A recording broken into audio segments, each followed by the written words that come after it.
Hello and welcome to the PFFUI podcast. On this month's episode, Drew Connor from Sharp Performance joins the program to discuss Firefighter Syndrome, the long-term mental and behavioral effects that can develop over years in the fire service, including hyper-vigilance, sleep disruption, difficulty disconnecting from the job, and the lasting impact of repeated stress and trauma.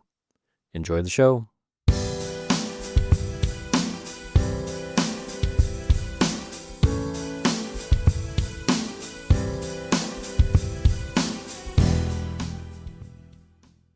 Hello and welcome to the PFFUI podcast. My name is Eric Shoib, and I'm joined today by President Tony Murray. Hey, Tony, how are things going today? Pretty good, Eric. How are you? Doing well. Good.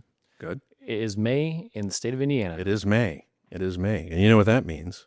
What does that mean, Tony? It's Mental Health Awareness Month. Mental Health Awareness Month is a time to recognize the mental and emotional challenges firefighters, paramedics, and EMTs face and encourage support, education, and open conversation about wellness in the fire service. There are plenty of events supporting this month happening across the state of Indiana. There is.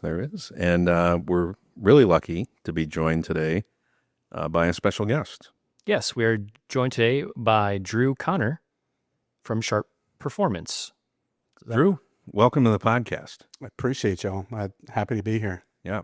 So I just give you a little background. Drew and I met through we shared dinner not too long ago, and where I was introduced to you, Drew, and learned a little bit about what you're doing with Sharp Performance. And part of our conversation led into really an important message that you had. And from there we said, would you like to be on the podcast to talk a little bit about your experiences, but something that we'll get into that you educated me on in this space called operator syndrome. But we'll get into that in just a second. But you today started your day in Hamilton County with Local 4444 and Local 4416 hosting a presentation there. Yes, sir. Before we get into that, though, I want to introduce you to our audience and tell us a little bit about yourself.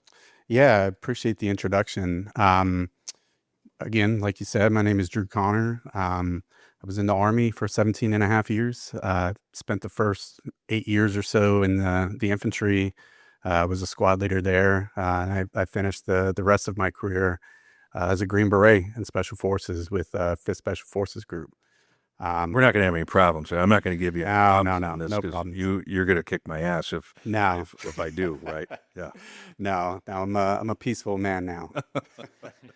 I don't want to crush you. Yeah. Sure. Yeah. No. Thank you for your service. No, I'd say, but really, thanks for dedicating your career to our military. Yeah, I appreciate that, and I appreciate y'all's service too. You guys have a pretty tough job as well.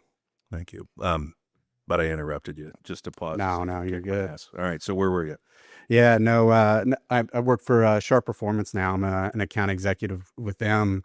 And essentially we support first responders and other high-risk professionals by way of cognitive performance coaching, just taking the lessons learned, adapting them from the special operations community and bringing that to the public safety sector. That's nice. Well, we're going to break that down because I'm sure that our listeners are going, hey, they got this, pretty cool military dude on here, but now he does this thing. Yeah. We want to know more about that. So what made you get involved in this? Yeah. So for me, it was really a lived experience, right? When we talk about operator syndrome, and we'll get into that shortly, but it had some pretty negative downstream effects in my own life. Relationship issues, substance use, different things like that. And so really it's kind of a passion for me now. I've done some personal work and, gotten better over the years and, really just trying to help as many people as I can now. Yeah. So, and as we recognize this month, it's not just May where we're talking about mental health awareness. I think that we're very aware, and we talk a lot about, in the PFFUI space about the importance of building peer support groups, Sure. the importance of and really value in identifying when you need to get some assistance in our space, whether you're a firefighter, paramedic, even law enforcement, EMTs. Yeah. There's certain part of that I don't think we need to explain to our audience what Right. that is really about, but there's some effects to that. Yeah. Being aware, understanding that there is no stigma to this. We've worked Sure. really hard in our industry to try to uh, really void that Mhm. thought process, and Yeah. working with administrations, and through collaborative experiences, building programs where our members don't feel alone or don't feel stigmatized or feel like they can't get help, they can't get assistance because their effects of this job, they're very normal, Right. but normal for us, abnormal for a lot of other people. So one of the things when we first met, you talked about this operator syndrome and the connection to public safety Mhm. people, and what that's all about. Can you just talk a little bit about, because I did see the similarities too, and I think it's Yeah. important for our audience to know. So what is it? Yeah. So operator syndrome is a way to describe the impact of repeated stress exposure, or a high allostatic load, if you will, on the brain, body, relationships, hormones, sleep, mood, and just overall functioning. It presents itself psychologically, but a good majority of it is physiological. And the beauty in that is, with physiological things, you can address those a lot quicker than you can psychological. Um, they just present differently, and there's things that you can do to kind of combat that. Is it fair that you got to know what those signs are though first? Yeah, but the signs, we all know them, right? That's You're not sleeping well. You come to work and you're just dragging a little bit, and a lot of times folks will keep that to himself, but you see it in your peers, right? And sometimes we say something, sometimes we don't. But I think it's important now more than ever to say something, right? If you notice somebody, um, maybe they're a little flat, just not their normal self, you know, don't ask like, "What's wrong with you?" Just say, "Hey, what's going on, man? What happened?" Right? And just that quick little reframe right there. It's a little bit more disarming, right? When you say, "What's wrong with you?" There can be a little bit of a tone or a connotation, just kind of depending on that person's mood. Yeah. And I think, when we look at the similarities with, military and, public safety, both groups of people are accustomed to working with the same partners, maybe over an extended period of time.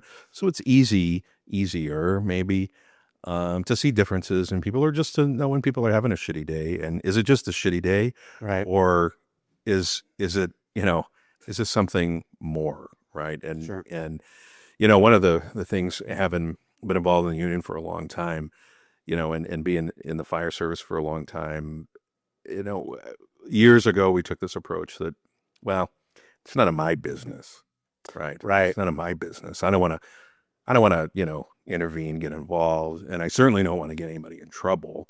Right. So I think I'm just going to let this strange behavior, or what's out of the ordinary for, my crewmate, just to go on. I thank God we've changed that a little bit to say, Yeah. we're trying to say the message that, yeah, this stuff does matter. And you know what? Sometimes it's all it takes is to ask a question, Yeah. how are you doing? Right. Yeah. No. No. 100%. And I But think we see these things. We see these things in, all the time. in our, because we work very closely.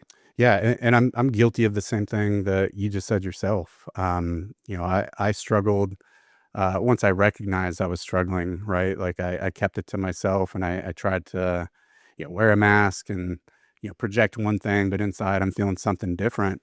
Um, and I think that's all too common, right? And now that I understand operator syndrome and how it affected me, it gave me pause to reflect over my career when you know things were out of whack with guys, and I could have said something and I didn't, right? For those exact reasons. It's none of my business, just like what I'm going through is none of theirs.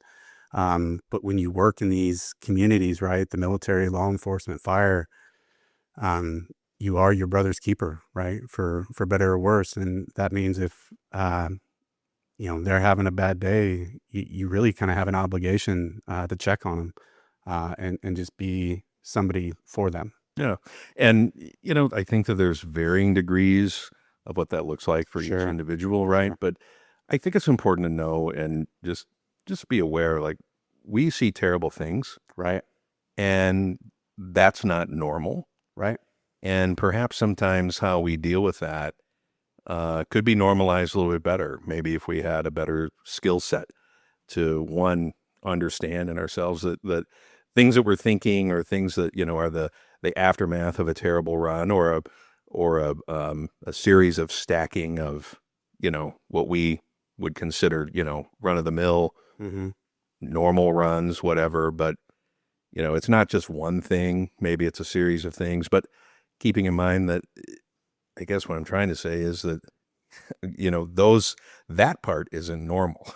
It's part of Right. our job, but it's not normal for most people, whether you're, in a military operation or doing that job in the defense side of things, or if you're, helping people responding to emergencies and whatever that looks Sure. like. But understanding that that's not a normal thing, and that we shouldn't expect a normal response. We're human beings, right? Yeah. So how do you figure that out? What do you do with it? What should we be looking for in terms of that? But also, how do we build resilience through that Yeah. experience, I guess, too? Because that's the key. I mean, assistance and like counseling and things is Sure. necessary Mm-hmm. for some people at some times. But since this is our normal environment, I think building resiliency on how to deal with that. But, and I know hopefully we're going to talk more about families too. I think we are. Sure. But where do we go? What do we look at? What your experience? Yeah. So when you bring up normal, abnormal, right, I would just counter that. I don't think any of what we saw or what you guys see in the day to day is normal, right? I think when you think about firefighter syndrome, right, it's a kind of a biological price tag of repeatedly doing abnormal things and trying to treat them as normal. Um, that's I think kind of the big takeaway. Um, excuse me. With firefighter syndrome specifically, so I'd be remiss if I didn't talk about where this came from. Sure. Dr. Chris Free was a PTSD researcher at the VA for 15 years. He was there from 91 to 2006. But he didn't get his first exposure to special operators until 2013. Um, in that time, like in the years that followed after, what he was seeing, right? Like in the psychology community, the clinicians, like, PTSD was a thing, right? And PTSD is real. Like, we're not downplaying that, but I think we're sometimes too quick to push that button, right? When we can look at other things that are happening with, sleep, your hormones, different things like that. So he published the white paper Operator Syndrome in a psychiatric journal back in 2020. And the response from the special operations community was overwhelming. In just the first 2 or 3 months following, he'd received over 400 emails from various special operators, Green Berets, Rangers, SEALs, basically every representation. And what he did was Indicating that he was onto something. oh yeah, They were validating that he. it was extremely validating, right? Because we have resources internally with clinicians and different things, but nobody's using them, or they weren't using them, right? Because there was not a fear of reprisal, but a fear that, if you spoke up, they're going to take you away from like the one thing that you really loved. So guys just compartmentalize those things. Ask me how I know. All right. But when he published this, it gave a name to something different, because the PTSD, there's a fear reactivity associated with that. And there wasn't that when he was started having these conversations, right? When he was talking with these special operators, it was, hey, given what you know now, if you could do it over again, would you? And they're like, yeah, in a heartbeat. I would 100% do it all over again, because I believed in the mission, and these are the best men and women I could have ever served with. So all that to say, it removed that fear component, right? That is typically associated with PTSD. And what he found was a lot of these things were physiological, right? In men, low testosterone can present itself as depression, anxiety, right? So if you go to the doctor and say, I'm depressed and I'm anxious. And they're like, well, here's some Xanax, here's some SSRIs. But hey, this underlying cause right over here, like we're not doing anything about it, right? So there was a lot of things that came up in there, along with the special operations feedback. He started hearing from law enforcement and fire professionals. And in 2024, maybe 2022, I might be misremembering, he actually co-authored Firefighter Syndrome. It was published in Crackle magazine. I'm sure you're familiar with that, Yeah. as well as your audience.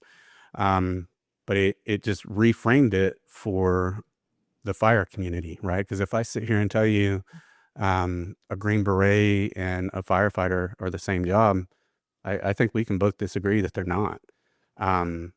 Physiologically, psychologically, what these professions do to our minds and bodies, I think that's where we're pretty damn identical, right? Yeah. Yeah.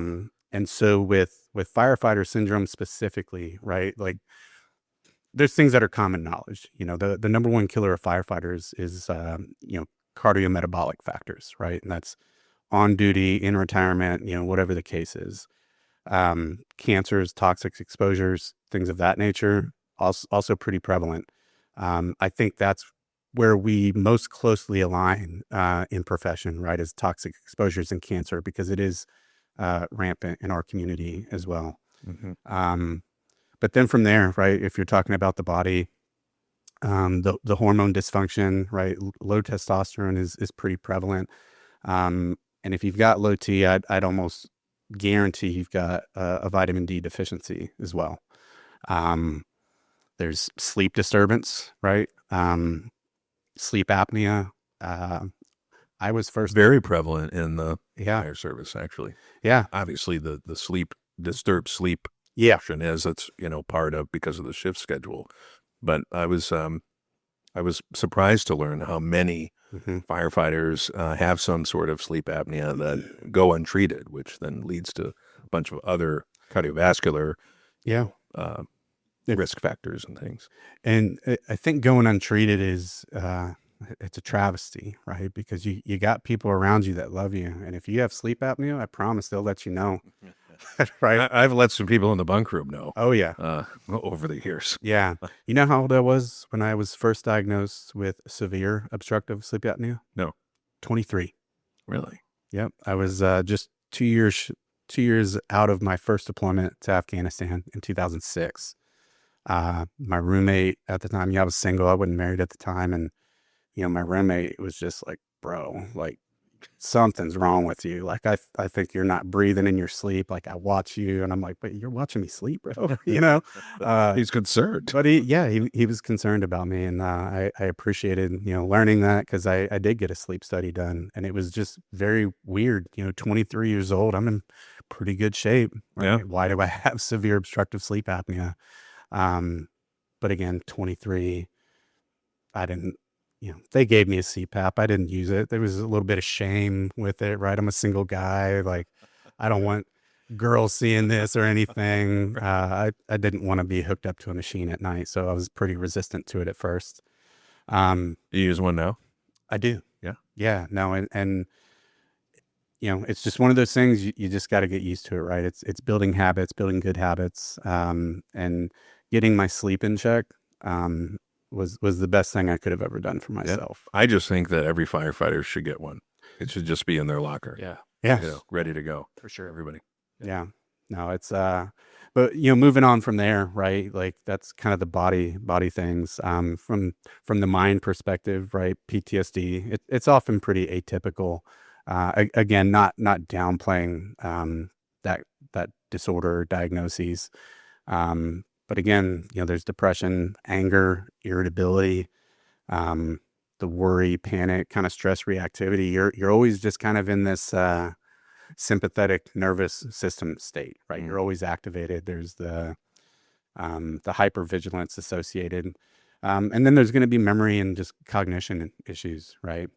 On the behavioral side. And so if I can just ask a question. Yeah. It seems like PTSD, and correct me if I'm wrong on what you described, is sort of an overarching, all-encompassing thing. But if you start peeling that back a little bit, you can identify very specific things that may lead to that. Is that right? Is that about right? Yeah. I mean, obviously, I'm no clinician or doctor, Right. Yeah. right? But Yeah. I would say that's a fair assessment. I think operator syndrome, right? Like I talked about, it was published in 2020, and it's going to become mainstream here pretty quick. It's gaining traction, obviously, in the special operations community, now in the public safety sector with firefighter syndrome, and soon to be released law enforcement syndrome. Um, but yeah, I think clinicians really they need to be informed. Because to me, operator syndrome, like, it's only called that because that's who the study was done on. Sure. You could, if I could rename it anything else, it'd probably be a broad human condition syndrome that disproportionately affects some demographics based on their stress. But, what is stress? There's people, there's single mothers, out there that have a lot of stress and they're working 2-3 jobs. Like, they probably have operator syndrome, like they're just trying to make things work. So, I guess in relation to PTSD, it's hard to say, like, one way or the other, but I do think it's nuanced for sure. So is the message there in identifying that these are all contributing factors to Oh, yeah. this overall, diagnosis, right? If you're, in the clinical space, but are you saying really that the study says that there's more to this? Treat the things individually, maybe, Mhm. right? Right. That someone one is experiencing. Yeah, no, 100%. And I think if I backed it up a little bit further, right? Like, operator syndrome was published in 2020. But backing that up to the early 90s, there was a study done, just not even on a military demographic, but defining what a high allostatic load is. It's accumulated wear and tear on the body that occurs when a person is repeatedly exposed to stress and their stress response systems stay activated too often, right? Too intensely or for too long. So over time, the same physiological systems that are meant to help someone adapt and survive, like cortisol, adrenaline, blood pressure, inflammation, metabolism, sleep regulation, all that, can become dysregulated and start contributing to physical, emotional, and or behavior problems, or behavioral, excuse me. Mm-hmm. So for, what that means to firefighters, I think, right, is a high allostatic load is what happens when the body keeps paying the cost of that adaptation. The job requires repeated adaptation to sleep, traumatic calls, toxic exposures, adrenaline shift work, and then constant transition from emergency mode back to normal life, which I think is probably, in my opinion, I think that's one of the hardest things about being in the public safety sector in general. A good example of that, right, is, like, I was in the military and I went overseas and I did what I did over there, and then I got to come home, right? Like, I saw the worst in humanity overseas, and then I got to come home and put an ocean between me and that experience. Mm-hmm. Not to say I didn't deal with it or other veterans don't, but that was a deployment, and then I'm home. Yeah. So on in the deployment, Right. and the idea is to be off. That is, Return. yeah, that's the idea. It doesn't always work that way. Yeah. But, you guys, like the fire service, I mean, is it a job? Sure. But it's also like you're deployed every single day. Like, Every shift. you are doing this in your communities. Not all days are the worst days, but some days are absolutely the worst days, Yeah. right? Like, processing somebody else's trauma and then trying to transition, from, pediatric deaths, or, doing life-saving procedures on children or elderly or adults, responding to vehicle accidents, because it's not all fighting fires, right? Right. Yeah. Exactly. Doing those things and then going home, right? And then you talk to your spouse, your husband, your wife, your kids, and, oh, how was your day? It was good. When you only have a commute to Right. put that space, which could be a Right. couple miles or maybe 30 minutes, whatever. I don't Yeah. know. but and then that commute too. I mean, you're doing that on interrupted sleep, Yeah. and you got some chronic pain, and all these things are downstream of each other, right? They're all interrelated. Like if you're not sleeping well and you're in pain, your pain's going to be worse, and you're going to be short because you're in pain. So the people that you work with, they're getting mostly the best of you, and then you get home and you're short with the people that you love most. That's interesting. Yeah. Can you say that again? Let me see if I can. Yeah. You're You're at the people that you work with get Yeah. the best of you, Yeah. and then your family, Yeah. sort of gets the Substack part. Yeah. And I don't want to, project and make it seem like everybody's like that, right? Because some guys, You have to be aware that is 100%. an actual possibility. So Yeah. And I only say it because, again, ask me how I know. how do you know, Drew? Because I was not always, the best in my own home, right? Like I'd give my best at work, and I'd 110% and then some, right? And then I'd get home and I just want to relax. But, being a husband and father, I mean, you don't get a day off, right? Right. That's a full-time job in and of itself. And so And in our world, we've been gone a day or two. Mhm. So there's also, particularly if you have kids, Right. even if you have a dog, Sure. whoever you're doing that with, Yeah. they're ready to hand this over to you, like at least for a day, right? Right. Yeah. 100%. Yeah. It's funny you mentioned dogs. I got a golden retriever, and those things are just attention seeking monsters, right? Like I work from home, so it's not too bad, but I mean, heaven forbid I go to the gas station and come home. He's acting like he hasn't seen me in years. Mike, that's probably how it feels. Yeah. Yeah. So, but this is intriguing. So, um, what have you learned to try to offset that, or try to level a little bit? What we're talking about separating the work experiences and then trying to be, a human being that somebody wants to be around on your day off. Yeah. Man, such a loaded question, because I wish, famous last words, right? If I had the knowledge I do now, even just a few short years ago, things would be different. Because the reality is, while I was in, um, I didn't have the language or the know-how, and I was just short and irritable, and I was quick to anger. I was reactive, right? So we're now, I try to model different behavior, right, with my kids and my spouse and everything. And that's giving myself some grace, right? Like I carried a lot from my service. You can talk about all the other things, but for me, really, the moral injury or the shame or survivor's guilt or anything like that, I think is what affected me the most. And I just didn't feel like I was deserving, right, of any peace, or maybe not that I was deserving, but it was just kind of the cost of doing the job, right? Like I signed up for this, and this is just how things are going to be, right? Yeah, like those things shouldn't be afforded to you. Right. But with the knowledge I have now, and the work that I do with Sharp Performance, it is not the cost of admission. Like you can have your cake and eat it too, right? You can have these lives of service and still be a whole, like, human being. And I think that's what I would try and take away. So if there was any advice I think I would give, number one is name the transition, right? Like, before walking into the house, take 60 seconds in the driveway or wherever, and just acknowledge that transition, right? I'm leaving firefighter mode, and I'm putting on husband, father, wife, whatever the case is.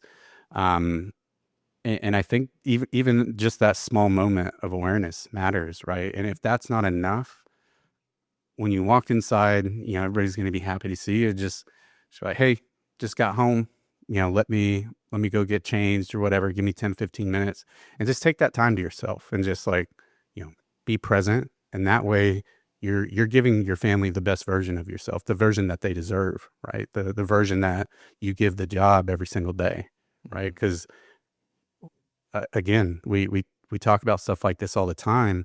Is the fire service is always going to be there. The Army's going to always be there. The police are always going to be there. But when you leave that machine keeps moving, and your families, those are the ones that really matter, right? So just make sure that you're thinking about that and just being aware, giving those folks the best version of yourself that you possibly can. And I think that probably takes some communication Yeah. that to your family or to your loved ones or whoever you're spending time with, to say, okay, this is what I need to do, Sure. and this will be like a cycle. This is what will happen every day that I come home off of a shift or whatever, right? So communicating that, you don't have to do that in secret, like I'm just keeping this in my mind and I'm going to try to do this. But maybe we take for granted that we maybe think we're shielding our loved ones from not knowing the information. Sure. But what do you think about that? Are we? 100%. Are we doing more damage or setting up by trying to say, I'm shielding you? Like, I'm not going to talk about anything at work, or I'm not going to tell you that I need this new process, right? That I'm going to try to scale down. You know what I'm saying? Yeah. No, and that I would say is probably my second takeaway, right? Communicating, because I did that myself, right? Like when I came home from deployments, I saw the things I saw over there, and why would I share that with my wife? Why would I go into those details? Why would I expose her to that, right? Like I want to protect them from that. Like that's the whole reason I'm over there, right? But I would argue you gotta give them something, right? Because it's a slippery slope, especially with your spouse. You should be able to communicate with them about anything. So big takeaway is, you don't have to go into great detail, but you got to give them something, right? Yeah. Maybe more than, I had 4 runs. Yeah. But 2 of those took 3 hours each. Right. And then, we're devastated. Like, and versus, I had 12 runs this shift or whatever. We can't really do that in terms of the number, the quantity, right? It's the what happened during those runs or what the hell you had to do during those runs. Yeah, but but tell them something. Yeah, no, and a good example I think would be, how was your day? And you just respond like, if it was a tough day, just like, hey, it was a tough shift. I don't want to really get into great detail. I might be a little bit quiet tonight, but I'm open to talking, about other things or maybe how it made you feel, right? Which I think is one of the things that we try to avoid. Yeah. Again, I did that for a long time. Feelings were something that I perceived as weak, and I didn't want to be perceived that way, right?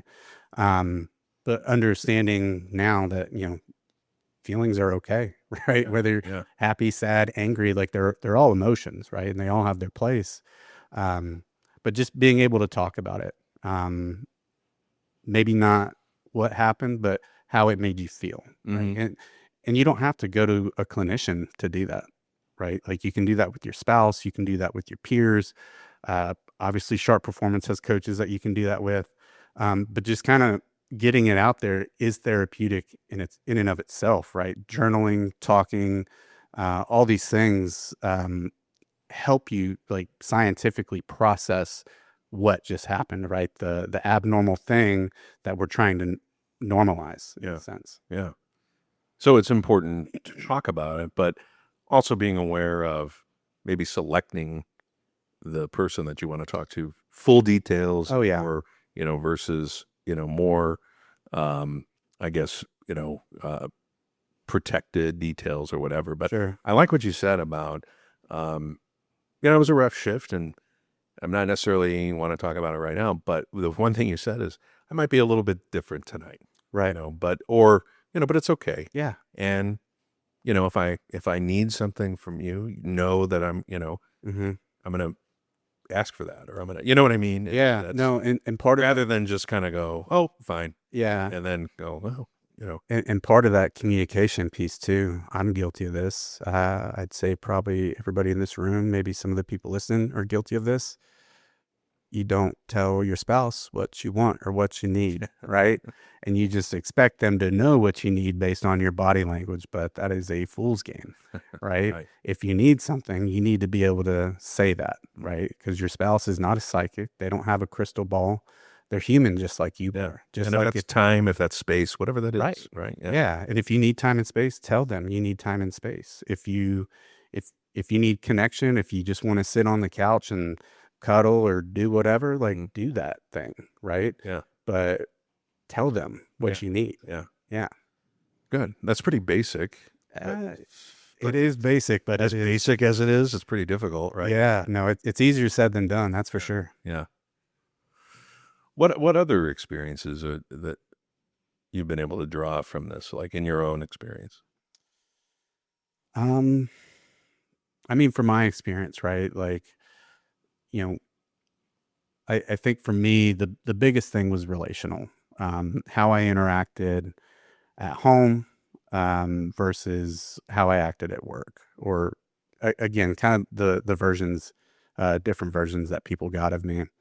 And so I think that was probably the toughest hill that I had to climb. Um, but understanding that, you know, who I was is not who I am, right?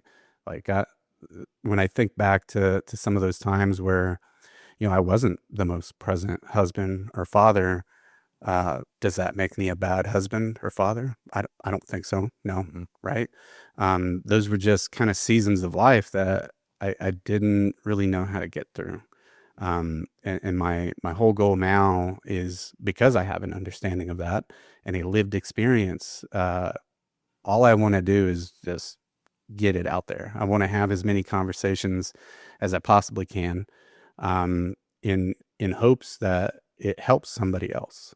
One of the, I think, most rewarding parts of this job is getting to sit here with guys like you, or when I go to firehouses and I get to connect with firefighters or law enforcement officers or deputies or dispatch. Another, hey, what a tough job that is. Yeah. Yeah. Very Um, good. Very good. Thank you for yeah.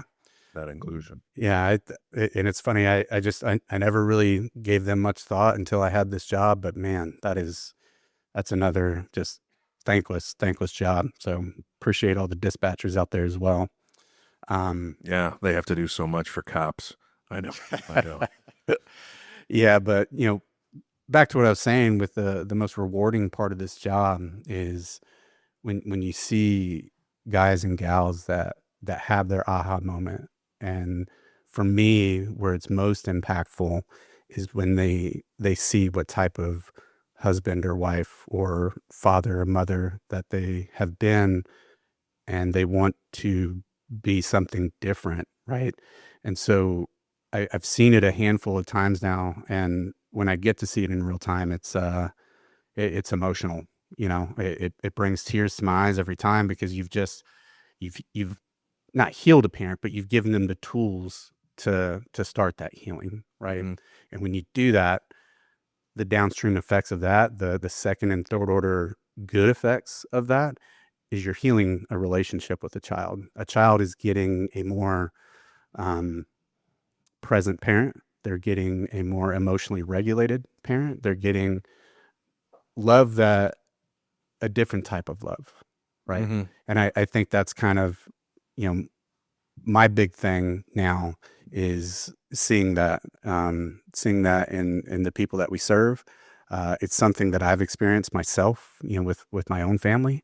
So it's, man, it fills my bucket to get to see that in other people. And it, I don't know what, I don't know what more to say about that. Yeah. Uh, You mentioned your daughter. yeah. You have a daughter. hmm How old's your daughter?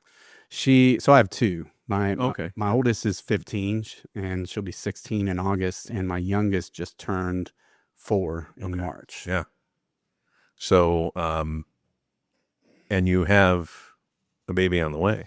I do. You and your wife are expecting? Yeah, he's due July 6th. Obviously, the red-blooded American in me hopes he's born on the 4th of July. I think that would be pretty awesome. Yes. Yeah. Huh. I've also got on the 250th. Right? Yeah, 250th anniversary. I've got we're a blended family. So I've got, my two girls, my wife has her two boys. And then this is our first child together, and it's going to be a boy. Yeah. Yeah. Very nice. And your daughters, and because we've talked about this, Yeah. they're experiencing a different version of you Oh yeah. than a previous experience. Yeah. They- My oldest daughter and my youngest daughter have gotten very different versions of me. Good example of that, and kids, whether you think they do or not, they see everything. They notice everything. They may not know how to articulate it. But in this case, my daughter, I think at the time she was 13 or 14 when we had this conversation. But I'm sitting in the living room with, my two girls, and, my youngest at the time, she's 2 or 3, and she's just a toddler, right? She's doing what toddlers do, and that's mayhem. Yeah. So she's doing something that I deemed, unsafe, or I just needed to put a stop to. So I got up and redirected her, kind of talked with her age appropriately, got down on her level, and did all that. And my oldest sitting on the couch, she's just watching, right? So I go sit back down, and she looks at me, my oldest, and she goes, "You're not going to spank her?" And I'm like, dang it, And I was like, no, baby, I'm not. And she goes, "If that was me, I'd have gotten a spanking." And Back then, and then oh yeah, different version, a different that she version of me. experienced Yeah. of you. Yeah. And so when she said that, kind of sucked a little bit, right? Sure. But I mean, that was the reality. And I was like, you know what, baby girl, you're right. I was like, you would have, I could have sat there and made an excuse or diminished her feelings in whatever sort of way. But the reality is she was right. And I acknowledge that. So I told her she was right. And I responded after that. I was like, I've learned a lot over the years, and one of the things that I'm trying to do better is just be a dad, right? And I've learned that there's better ways to do things, and I hope you see that. I mean, it's obvious she saw it, right? She called it out. Sure. But one of the beauties of her calling that out, this is within the last couple of years. There was a time where she wouldn't have. She would have been afraid of how I would have reacted, or whatever the case. And so I think there's a beauty in that too, right? Like, I'm still showing up. I'm still being consistent. I'm still modeling, the person and the father that I want to be. And so her seeing that and calling it out, I'm grateful.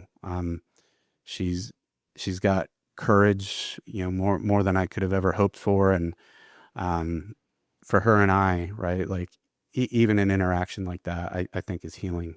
Yeah. So, And is she aware of the what you're doing and acknowledging that you needed to change, and to identify some of the things? Is your oldest daughter aware of that, and understand that you've taken these steps? yeah. Okay. So most recently, this was part of what I talked about today with 4416 and 4444. I popped up a picture of my daughter and I, and I was, it's her and I. It was March 20th of this year. And we're each holding up a painting because we went to this little thing and painted pictures together. It was pictures of cactus. It was just something for her and I to do, and it was a lot of fun. I had a good time with her, and it was good. It's a happy picture, and I love seeing it.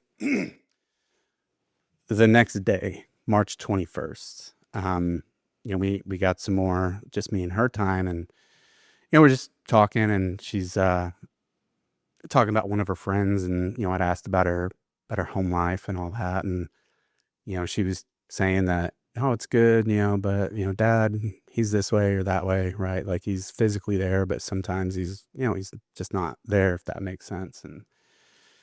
And so for me, when she said that, I could have just like, oh yeah, that makes sense, right? But I kind of felt a little bit of an obligation to to respond more than that. Mm-hmm. And I did, right? And so I talked to her about, the work that I do with Sharp Performance now, and the good that I get to see happen, and, kind of what my hopes for the future, like the things that I want to accomplish in service of people now, and helping them heal.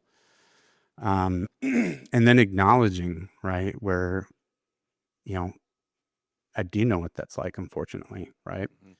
And so, this conversation, as I'm having it with her, like it was an emotional thing for me, right? And nobody likes crying, but for so long she had seen me not cry. She saw me as this. I'm putting words in her mouth. This pillar of strength, right? This guy, this man, right? That doesn't cry.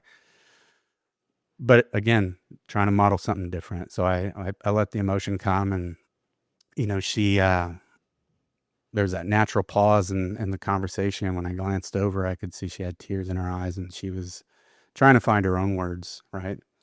So I just held that space and offered a reassuring touch. And um, what she said to me next, I mean, I, there's no way I could have prepared for it. I mean, there's nothing I could have done. But she goes, through her own tears, she said, "Dad, there's, I wrote you a letter, and I don't know that I'm ready to share it with you yet." And I was like, "Okay, And then she goes, it's about the way you made me feel when you weren't well." And so I'll just let that sit for a second. It's about the way you made me feel when you weren't well, Mm-hmm. right? Yeah. She again, the courage it took for her to say that. Uh I acknowledge that immediately. It was the dichotomy of it. Again, she wouldn't have said that to me just not even that long ago. 2-3 years ago, she wouldn't have said that to me. But here she is, like, just this courageous young lady, being able to speak a truth, right? Mm-hmm. And so for me, I knew what I said next mattered more than anything I've said to her my entire life. Um, and so I sat with that for just a moment, and I looked at her and I said, "Sweetie, if I've ever made you feel anything but loved and secure, like, I'm sorry, right?" Um, And I I could have told her all the reasons, right? Operator syndrome, TBIs, like all these different things, but guess what? That doesn't matter, right? My daughter does not care that I was a Green Beret and I jumped out of airplanes at 18,000 feet and I went to war and did all these things. She cares that she has a present dad. Like, that's what matters to her. And so what I said next, I was like, I need you to know a couple things. And one is, when you're ready to share that letter, I'm ready to read it, right? And if you want to hand that to me and stick around, right, let me read it and have a conversation. I'm open to that. If you want to hand that letter to me and walk away, I understand that too. But I need you to know, more than anything, even when I wasn't well, I've always loved you. Mm-hmm. And so that for me is, I mean, it's everything, right? Like, I could have stayed stuck in a cycle of, you know, drinking alcohol and responding or reacting, certain ways. But again, it's not the cost of admission. Like, you can be good and, have a life of service, have a story, and be able to help others, in that same vein. So, um, more than anything, just again, filled with gratitude, for her, and just again, the courage. Like, I just keep coming back to that. Her having the courage to say that to me, um, I think means more than anything I've experienced in my life. It was a really kind of transformative, conversation that we had. For sure. Yeah. Was there a thing or a time or something that led you to say, I got to get my arms around this. I have to change. I've got to take care of myself. And in that way, take steps. It'll have a profound positive effect on the other people around me? Was there something that? Yeah. So I think to tell that part, right? Like when I transitioned out of the Army, I got out on February 10th, 2022. I started working a corporate tech job on February 14th. So just 4 days after I got out of the Army. It didn't take a break, just got right to it. And, all my peers are fresh college grads trying to figure out what they want to be when they grow up. And I just came from a super high performing organization in special operations. So it was a weird transition, and I didn't realize how much of my identity was wrapped up in being a Green Beret, right? Like in my head, I was like, oh, like I don't have to deploy anymore. I can be present. Like I can do all these things that I never got to do. Problem was I didn't know how to do them. I didn't know how to operate in a domestic environment 24/7, 365, 7 days a week. Like I didn't know how to do that. If there wasn't some kind of chaos around me, I created some chaos, right? And so that just looked like, just kind of the irritability, right? Which is probably not going over well with the new employer. I would say that we just hired this guy who creates chaos. Well, no, I didn't do it at work. So, all right, yeah, in other ways, yeah, the bills had to get paid. But right. all that to say is that I think when I got out of the military, I think is really when everything started for me. Maybe not for the better, right? Like there was, the depressive bouts, the anxiety, the things that were kind of consuming me, but I didn't know what to do. And I just chalked it up as a cost of admission. And so it took some time. I'd been divorced, obviously remarried now with a kid on the way, but Sharp Performance, I think was a catalyst for me, because when I met my now wife, she was a therapist, and between her and then some of my peers, I've got a buddy that was a pilot in the 160th Special Operations Aviation Regiment, and he started talking to me. He was the first person that talked to me about operator syndrome, and this was after I was out. So that's when I first learned about it. He gave me his book, but I was still resistant. I wasn't ready yet. Right? Is that because he saw something, or maybe he saw something? Yeah.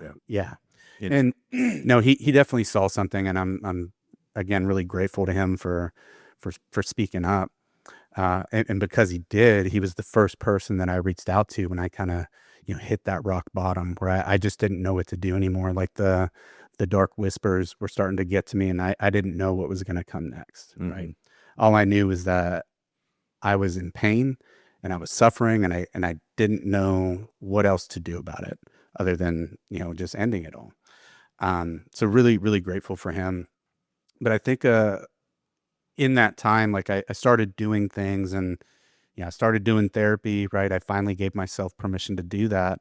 And I was going on a weekly cadence for a long time, right? But I wasn't actually doing anything. Like I was just dumping all these things that I hadn't talked about for years.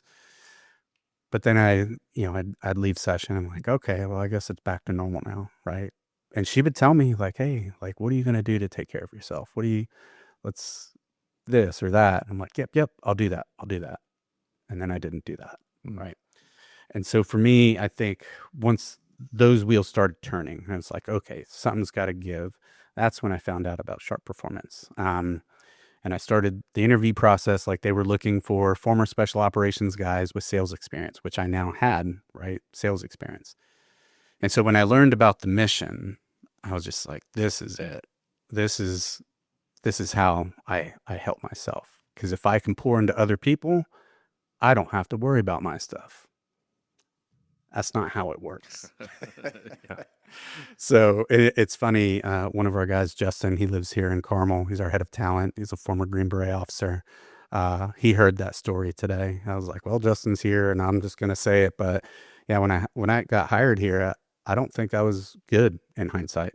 I thought if I pour myself into other folks, that will give me purpose. And it did. But I quickly realized after being around the quality of people that I was around, all these veterans and first responders that had like done the work and like actually have started like a process of healing and getting better, and they're sleeping and they're doing all these things. I was like, oh, I'm not I'm not as good as I thought I was, right? And so I started working with a coach.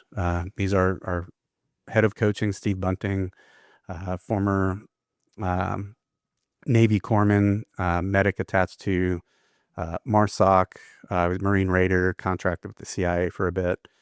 He's a licensed marriage and family therapist now. So I started working with him, and he was tremendous for me. Really started that cycle for me, and it gave me more focus, I guess, in therapy, right? Because I'm talking to a guy that gets it. Like, he's been there, he's done that. My therapist, she's great, but she hadn't been there and done that. So there's still a part of that where I'm just like, I'm telling you these things, but like, you don't get it, and that's fine, right? She doesn't have to. I don't know what it's like to be a firefighter. I never will. I've been in, we talked about the similarities, but I don't know what it's like. I couldn't imagine showing up to a scene with, you know, pediatric anything. Like, I don't want to, Right. and God bless all of you that do that, because we need that. And and so for me, right, like, I think that's just a long-winded way of saying that's kind of the process that I took. It wasn't easy, wasn't linear, but it was worth it. I'll tell you that for free. Actually, it was worth it. Yeah. And the people around you will benefit from it. Your spouse, your children, even strangers on the street. Like, all relationships are improved. Just the way you interact with people. Um, you know, People look to first responders, firefighters and all that as kind of like, hey, you're beacons of hope. You're here to help them, right? And so if you can show up in those instances, your best self, because everything is good at home. I mean, obviously, like, you're giving your best at work, but if everything is in alignment, phew, that's what it's all about. And that can come Hmm. from one, an awareness. And I Yeah, think that that's very important sure. to be aware, but then figure out and have people close to you give you the tools for how to make yourself better Hmm. and to deal with those things. Yeah. Yeah. Yeah. Who you surround yourself absolutely matters, right? It's the difference between staying the same or growing, right? Like, I could easily just fall back into that cycle. Anybody can, Yeah. right? But it's a choice. Like, I now feel like I have some agency over that. And my only purpose in life now is to be the best husband and father I can be, and just spread the gospel of operator syndrome and sharp performance and firefighter syndrome, and help as many public safety professionals as I can. Yeah. Yeah. Well, we really appreciated having you No, with us today, and really appreciate you sharing your experiences and all in the effort to help others. And I think you mentioned Dr. Chris Free yeah. is the author of the published report or white paper on operator syndrome Yep. and firefighter syndrome as well, two separate Yeah. white papers. Yeah. And Dr. Free, just I can't say enough good things about that guy. I've been really fortunate to develop a relationship with him, and I can text him anytime I want. He reached out to me recently and just asked how he's like, is life still good? And I was like, what a psychologist thing to say, right? I was like, hey, I love philosophy in the morning, Right. but Makes me feel alive. yeah, no, it was good, but he also published a book called Operator Syndrome, Okay. right? And it dives a little bit deeper than the white paper, obviously, but each chapter is a physiological symptom, right? So you can read the book, you read about what it is, sleep or endocrine dysfunction, relational issues, whatever the case, and it's going to identify what it is, and then it's going to talk about like where it comes from, give you the science behind it. More importantly, it's going to give you kind of an action plan, right? And what I personally appreciated about it is, Dr. Chris Free is a smart man. Like, he could have put a bunch of $10 words in there, but he put a bunch of words in there that a knucklehead like me can read it and understand it and be able to put it into action and talk about it in settings like this. So nothing but love and respect for Dr. Free. He's saved a lot of lives, countless, through his work. So we're always grateful to have the opportunity to talk about him. It's important. Yeah. And so awareness, and then dig in and educate yourself Mm-hmm. in how to address some of the things that may be happening in your own existence, in your own orbit, Right. in an effort to understand that the abnormal things you can work with. Yeah. Again, Drew Connor has been our guest. He says this is his first podcast, First ever.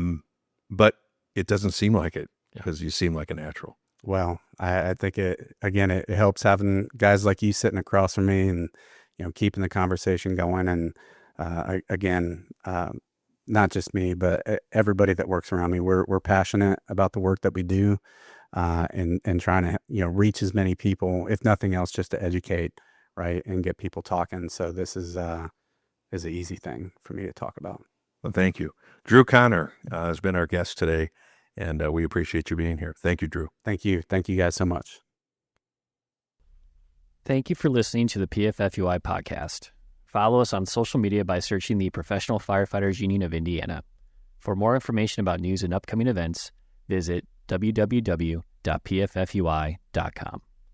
Until next time, this is PFFUI Communications Director Eric Shoaib. Stay safe.